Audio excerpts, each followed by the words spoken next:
you, Lord, for holy interest. God is so good. Amen.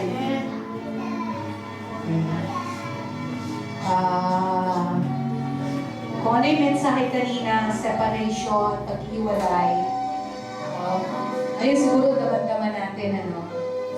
Sa totoo lang, kasi uwi ako ng Pilipinas, natutuwa ako kasi makikita ko na uli yung mga anak ko. Pero syempre, yung mapag-iwalay sa inyo bilang kayo mga spiritual na anak, sakit ko yun. Kaya medyo may ibat na yun. Mahirap. Kaya patuloy natin panalangin sa Panginoon, ang kalooban niya. Si Lord talaga yung nais natin maitaas sa gawain ito.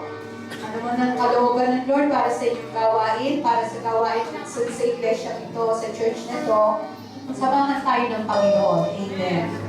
And patuloy lang natin itaas ang pangalan ni Jesus. Walang sino mang tao, walang anumang bagay, walang sino mang church, kundi pangalan lamang ni Jesus. Amen po ba? Si Jesus ang ating Panginoon, Panginoon ng mga Panginoon, at Hari ng mga Hari, at siya lang ang kapagligtas. Amen. Tayo po lahat ay magpapasalamat sa Panginoon. Sa hapon na ito, salamat din po sa lahat ng mga kapatiran. Thank you din po sa bawat isa na nanalangin. At sa lahat po ng mga naging bahagi ng gawain ito. Salamat sa inyo. At patuloy po yung ipag-praise sa Lord kahit nandun na po ako sa Pilipinas. Amen. Tayo po ay manalangin, magpasalamat kay Lord. Lord, maraming po salamat. Napakabuti mo, Panginoon. Salamat po sa hapong ito, Panginoon, saksi ang bawat isa sa iyong kabutihan sa iyong mga anak. Lord, dalangin namin ang pansamantalang pag-iwalay ng bawat isa, Panginoon. Ikaw ang patuloy na sumama, ang iyong patuloy na pag-iingat sa aming Panginoon. Continue to cover us with your precious blood, Jesus.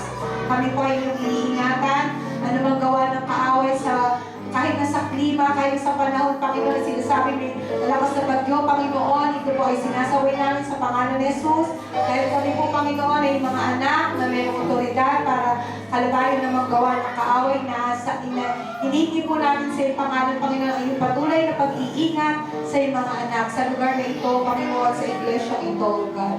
Lord, maraming din po salamat sa gawain na ito, sa lahat ng mga leaders, sa mga workers, na patuloy na nagsusumikap na maitaguyod ang gawain, maging sa members, sa mga attenders, maging sa mga Japanese na kasama namin, bagamat ito ay isang Filipino service, nakakasama po namin ang mga Japanese na aming mga kaibigan, mga mahal sa buhay.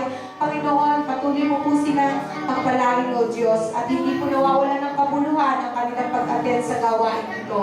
Maraming po salamat, Panginoon. Alam po namin na sa bawat pagkilos po, Panginoon, ang nais lang namin maitaas ay ang pangalan ni Jesus, ang pangalan lamang ng aming Panginoon, tagapagligtas ni si Kristo Jesus.